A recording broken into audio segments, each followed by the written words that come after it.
C'est sûr, vous êtes des milliers, vous regardez Nyota Télévision grâce notamment à Canal+, et l'heure de votre journal. Voici l'essentiel de l'actualité. Les bons jours s'annoncent encore et toujours au parti cher de l'honorable Moïse Katumbi Chapwe. Désormais, la commune de la Rouachi vient de voir ses bureaux inaugurés l'après-midi de ce vendredi 25 février 2022. À cette manifestation, plusieurs cadres, militants et sympathisants y ont pris part active. Et dans l'actualité également, les vendeurs du marché Kaloué Double Poteau exerçant leurs activités sous la ligne haute tension évacuée, vous le savez peut-être, depuis le 6 février, vous vous souviendrez, Dornier n'ont toujours pas des lieux pour écouler leurs marchandises, même si les administrateurs espèrent à l'implication des autorités urbaines pour qu'une solution palliative soit trouvée. Et cette édition du journal s'ouvre dans la partie est de la République démocratique du Congo. La situation humanitaire et sécuritaire de déplacés de guerre dans la province de l'Ituri continue à préoccuper l'Organisation des Nations Unies. Alors Jean-Pierre Lacroix, secrétaire général adjoint chargé des opérations de paix à l'ONU, a dit toute leur détermination pour sécuriser l'est de la République démocratique du Congo. C'est un récit signé ici par Olivier Bahemouka. L'Organisation des Nations Unies s'est dit préoccupée de la situation humanitaire et sécuritaire des personnes déplacées de guerre dans la province de l'Ituri. Une mobilisation s'avère urgente pour sécuriser cette province qui, à ce jour, secouée par l'insécurité provoquée par les groupes armés actifs dans cette province. Déclaration de Jean-Pierre Lacroix, secrétaire général adjoint chargé des opérations de paix à l'ONU, dès son retour du site de déplacés de Ron en territoire de Djougou. Nous venons de Ro et il y a des personnes déplacées en grand nombre qui sont assistées et secourues à la fois par les autorités congolaises. Ce site de déplacés regorge plus de 65 000 personnes vulnérables qui vivent dans une situation humanitaire très calvaire et très critique, tel qu'a témoigné le ministre national de la Défense en République démocratique du Congo. On ne peut pas venir pour laisser la situation statu quo. Si on vient, c'est pour qu'il y ait un changement. Et moi, je vous promets qu'après cette visite, d'ailleurs avant, puisque moi je suis en train de me préparer, j'ai déjà préparé un package aussi humanitaire pour ici. Durant quelques heures seulement en Ituri, le secrétaire général adjoint chargé des opérations de paix de l'Organisation des Nations Unies a rencontré les communautés vulnérables affectées par les conflits et les autorités locales. De l'aéroport Murongo de Bunia, ces autorités se sont envolées à Goma et pour Kinshasa, capitale congolaise. Vous l'avez suivi sans doute au sommaire de ce journal. C'est depuis le 6 février que certains marchés qui présentaient le risque avaient été détruits. C'est notamment celui du quartier Kaloué Double Poteau à Lubumbashi qui était sous la ligne haute tension. Les vendeurs qui avaient assisté à la destruction de leurs étalages et kiosques attendent toujours connaître leur nouvelle adresse pour leur négoce, bien entendu. Près de 3 semaines déjà, mais rien n'a été signalé malgré l'assurance des administrateurs de ce dit marché. Images et commentaires merveille Congolo, Cyril Saïdi. Devant le grand marché Kaloué Double Poteau à Lubumbashi, rien ne ressemble à l'image d'avant. Tous les étalages et kiosques qui étaient sous la ligne haute tension ont été détruits depuis le 6 février dernier. Une mesure qui était tombée quelques heures après le drame des Matadi Kibala. Devant la force de la loi, les vendeurs n'avaient aucun autre bouclier, si pas assister à la colère des Langins. La seule parole de l'autorité urbaine était celle de les installer à un autre endroit beaucoup plus sécurisé. Mais jusque-là, rien n'est encore fait, même si les administrateurs restent positifs sur l'avenir.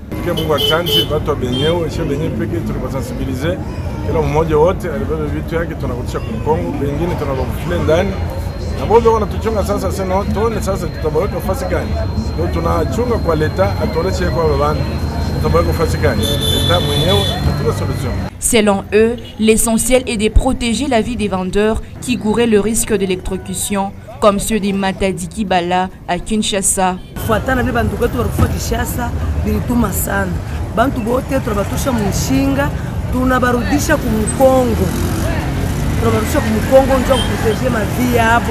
tunafuata mamlaka yote bakuwa walisema. Atubafukuze hapana, huku mkongo tunabarudisha. Batudie mbele, ba vinyane mbele paka vile, tuchunge mitindo bakuwa batasema. À en croire leurs propos, ces vendeurs du marché Kalouboué, victimes de démolitions, ont de quoi espérer dans les jours qui suivent.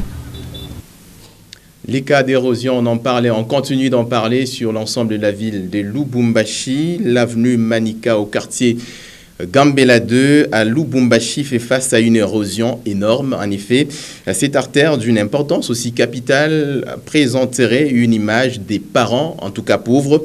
La tuyauterie de la régie des eaux qui la traverse serait perforée et elle courrait en tout cas le risque d'être coupée en deux.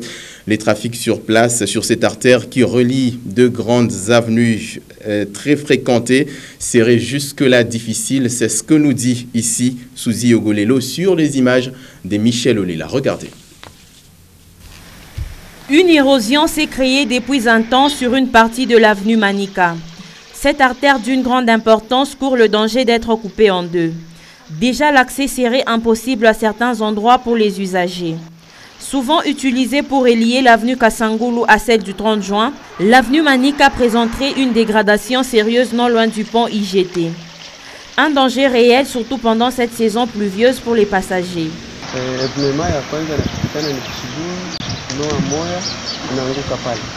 Alors, il n'y a pas moyen, tunalomba kuba chef yetu ba autorité, be tusaidie kubakuwa bangare parce que il pont aina tena na minute ya mingi mutakuwa kushtuka keno kuko gafi.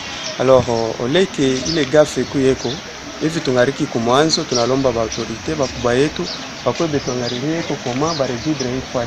Les conducteurs auraient difficile à conduire, une tuyauterie de la régie des eaux est même perforée, ce qui aurait plongé une grande partie de cette partie de Lubumbashi en pénurie d'eau. Kuna susi ya mai matio kuna katika wabako kutungia matio puisque balabala yo inavunjika nayo.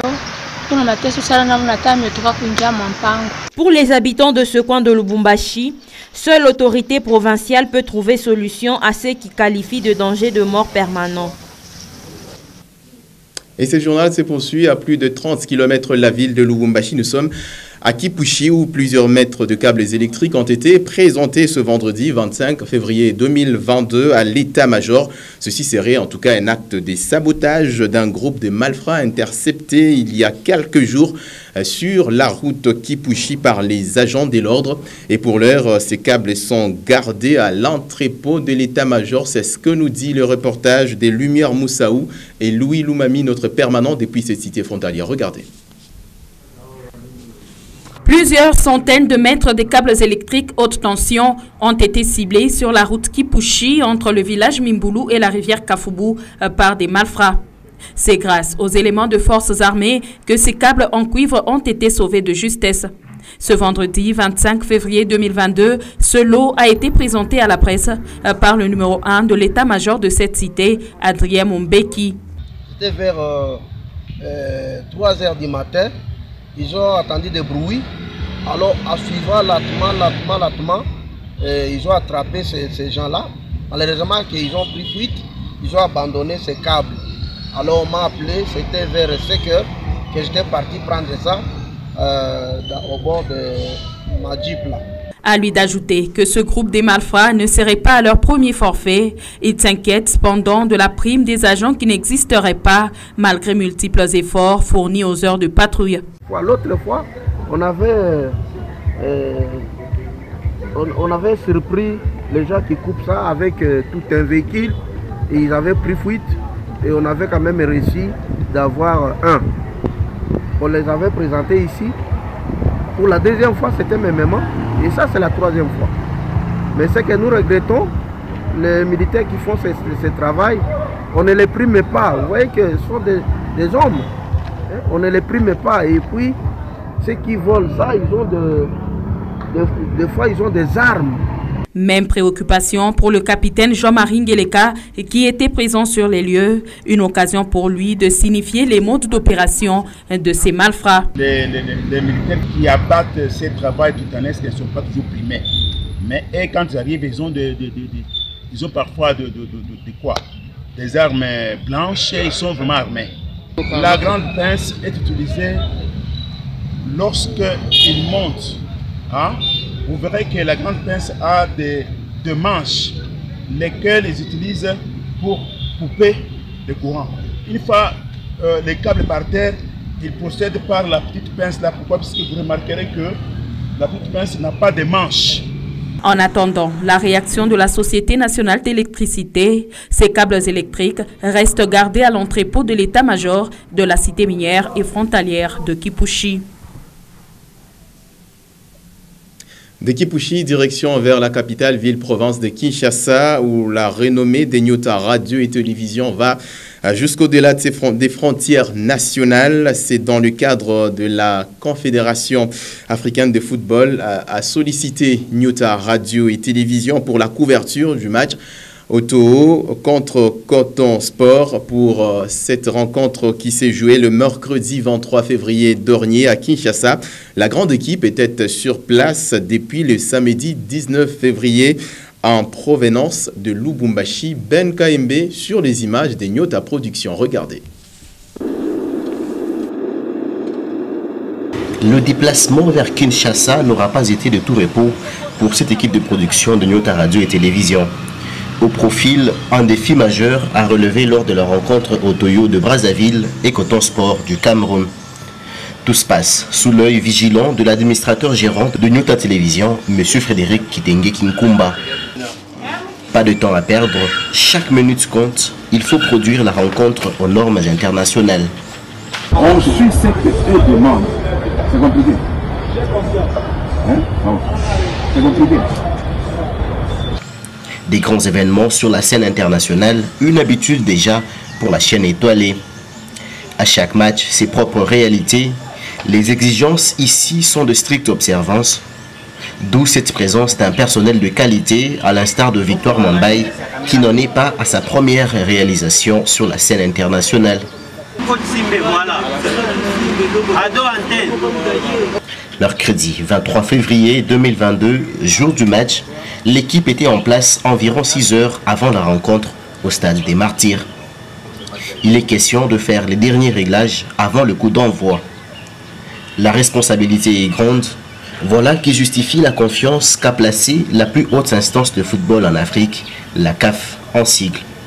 Après un travail de longue haleine réussi grâce à l'expertise du patron de Nyota Radio et Télévision, Frédéric Kitenge Kinkumba, il y a de quoi garder le sourire aux lèvres. Avant de parler sport, revenons sur cette actualité politique. Journée spéciale, les mêmes particulières à la commune de la Rouachi ce vendredi 25 février 2022. Inauguration, sensibilisation et adhésion de nouveaux membres. C'est pratiquement l'essentiel de cette manifestation présidée par le coordonnateur de la cellule d'appui aux adhésions massives. Il s'agit bien d'Olivier Kamitatou. Images, commentaires, Lumière Moussaou, Stéphane Chisso. Les jours se suivent et se ressemblent au parti cher au président Moïse Katumbi Chapwe. Après l'inauguration du siège abritant les bureaux nationaux, la commune de la Rouachi a désormais une adresse réservée Ensemble pour la République. Ce vendredi 25 février 2022, les hauts cadres, militants et sympathisants de ce parti ont circulé certaines artères avant de se rendre à ce siège. Dans cet enclos, le bâtiment imposant traduit le sérieux de ce leader politique, Moïse Katumbi. Olivier Kamitatou, coordonnateur de la cellule d'appui, prêche son leader politique. Les jours se suivent et se ressemblent au parti cher au président Moïse Katumbi Chapwe. Après l'inauguration du siège abritant les bureaux nationaux, la commune de la Rouachi a désormais une adresse réservée Ensemble pour la République. Ce vendredi 25 février 2022, les hauts cadres, militants et sympathisants de ce parti ont circulé certaines artères avant de se rendre à ce siège.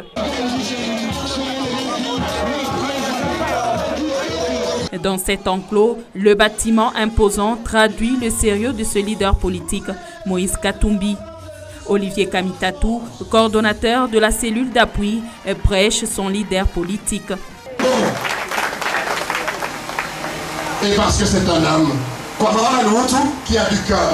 Eko na roho mwema. Qui a du cœur. Eko na roho qui a du cœur. Eko na roho qui sait partager. Anajua kukamana wengi. Connaît la souffrance des mamans. Anajua mateso ya mama. Connaît la souffrance des papas. Anajua mateso ya mama. Et qui sait partager. Anajua kukamana wengi. Qui sait construire l'unité. Anajua kujenga na qui sait construire la solidarité. Anajua kujenga utusa. Et finalement, c'est un homme courageux. Sur place, plus de 400 personnes ont adhéré gratuitement grâce à la bonne foi des cadres du parti.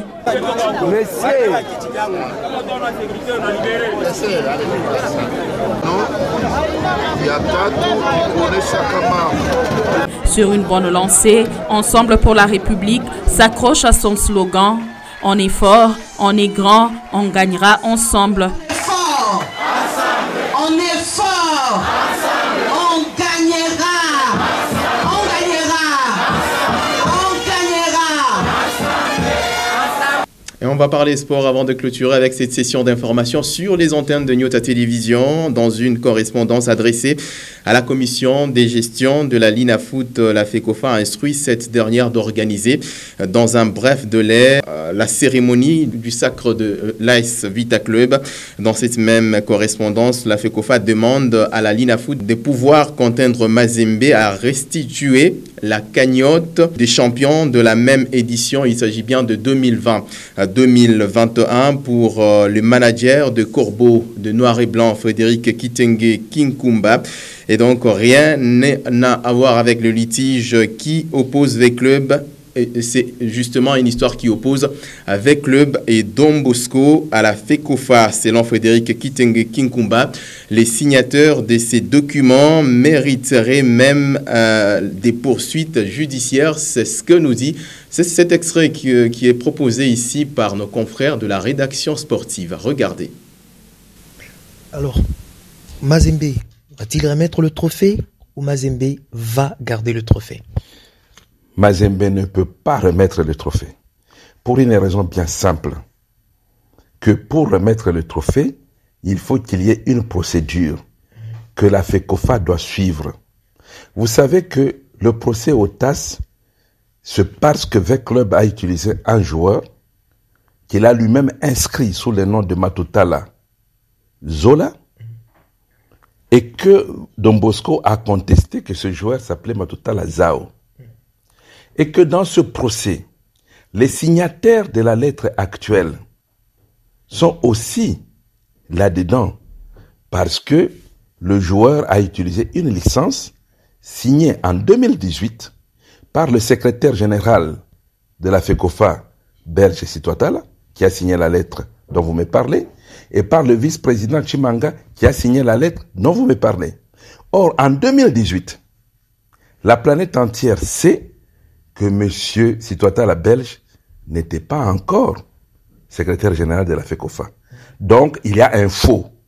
Alors, si les deux accusés prennent le devant en nous écrivant comme ça, ils donnent ouvertement la chance à l'équipe de TP Mazembe de leur porter plainte pour que cela soit explicité. Doit-on comprendre que c'est ce que Mazembe va faire?